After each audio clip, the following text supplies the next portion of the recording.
पीने वाला को कहो कि भांग मत पियो, क्या बुराई है दीदी? भोले बाबा भी पीते थे भांग, हम पिए तो कौन सी बुराई है इसमें?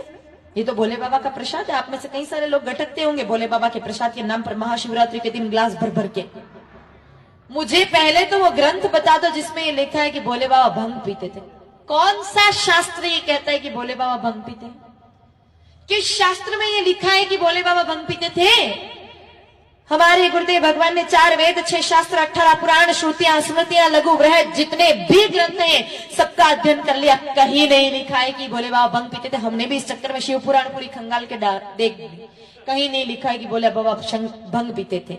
ये जितने भी भंग पीने वाले ना वो अपनी कम्युनिटी को, हर व्यक्ति चाहता है कि मेरी कम्युनिटी बढ़े, शराबी चाहते हैं कि शराब पीने वाले बढ़े, विमल वाले चाहते हैं विमल खाने वाले बढ़े, भांग पीने वाले चाहते थे भांग पीने वाले बढ़े, इसलिए भोले बाबा के नाम की बदनामी शुरू कर दी। लेकिन कहीं नहीं लिखा है कि भोले बाबा भंग पीते थे। हाँ, इन 1000 सालों में ऐसा कोई ग्रंथ आपको मिल जाए छपा हुआ जिसमें लिखा है कि भोले बाबा भंग पीते थे। हालांकि इन 1000 सालों में छपे ग्रंथों पर हम विश्वास नहीं कर सकते। क्यों नहीं कर सकते? इन 1000 सालों में कई सारे विधर्मी आए, मुगल आए, अंग्रेज आए, और जो बातें हमारे शास्त्रों में थी नहीं वही जबरदस्ती डाल दी धर्म को खत्म करने के लिए। इसीलिए हम ये मानने लगे कि भोले बाबा भंग पीते थे। कहीं कहीं तो हमने देखा है भोले बाबा के चित्र भी लगाते हैं चिलम खींचते हुए भंग पीते हुए, लेकिन भोले बाबा कहीं भंग पीते थे ऐसा शास्त्रों में कहीं प्रमाण नहीं है। और आपकी बात सुन के मैं मान भी लूं, चलो एक बार मैं भी मान लेती हूँ भोले बाबा भंग पीते थे और आपको भोले बाबा की बराबरी करनी है, उस शशि शेखर भगवान की आपको बराबरी करनी है तो फिर पूरी करो।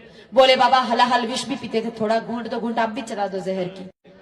भोले बाबा आंकड़ा धतूरा खाते थे, थोड़ा आप भी खा लो। भोले बाबा अपने गले में, अपनी भुजाओं में, अपनी जटाओं में नाग देवता लिपटा के रखते थे, एक हाथ काला कोबरा आप भी ला करके गले में डाल दो। बराबरी करनी है तो आधी अधूरी क्यों कर रहे हो? पूरी करो ना। जब बराबरी करने पर उतर ही गए हो तो पूरी करो, फिर आधी क्यों कर रहे हो? तो मेरे भाई बहनों, कहीं नहीं लिखा है कि भोले बाबा भंग पीते थे, हम सिर्फ बदनामी उनकी कर रहे हैं। लेकिन नशा जो व्यक्ति करते हैं हमारी नजरों में 1 नंबर के महामूर्ख होते हैं। मूर्खता की हद देखो। नशे पर जो आप वस्तु इस्तेमाल कर रहे हो उस पर लिखा है कि यह खाना स्वास्थ्य के लिए हानिकारक, इससे कैंसर होता है। हाँ, तो भी खा रहे, मतलब देख भी रहे हैं, पता भी है, पढ़ करके भी जान रहे हैं, फिर भी पैसा खर्च करके खा रहे, तो इससे बड़ा मूर्ख कौन? आप कई सारे लोग कहेंगे दीदी हम तो पढ़ना ही नहीं जानते, छूट गए। छूट कैसे गए? सड़े हुए मुंह का फोटो भी लगा रखा है कि भाई तू देख के ही समझ जा, पढ़ के नहीं समझे तो। लेकिन फिर भी नहीं समझते हैं। तो इनसे बड़े मूर्ख और दुनिया में कौन मिलेंगे जो पता भी है कि ये खाना स्वास्थ्य के लिए हानिकारक है, पता है कि ये जहर है और जहर खाएंगे तो स्वास्थ्य बिगड़ेगा, फिर भी जहर जबरदस्ती खा रहे हैं।